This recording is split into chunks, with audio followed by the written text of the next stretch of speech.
SEO is bullshit. And I know I'm going to trigger a lot of marketing companies because it's one of the most scalable way. You just lock them in a 12-month contract, you charge them $3,000 a month, and you get no results at the end of it.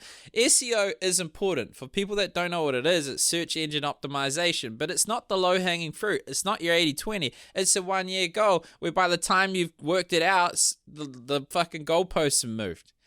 A great search engine you can get quick wins on is YouTube Shorts, where you have the intent search, so what people are looking for in the title, they find it, blah, blah, blah. You can do that. But a more important thing is to use the underpriced attention of the time. So I'm not using radio, I'm not using TV, I'm not using SEO because that's yesteryear. Right now, TikTok, LinkedIn, Instagram Reels, Facebook Reels, YouTube Shorts, fucking free attention. I'm not even good at content. I don't even like editing videos anymore. But here I am seeing 400,000 views a month and some people sign up to be a client. So, I don't pay $3,000 a month to make no grand a month.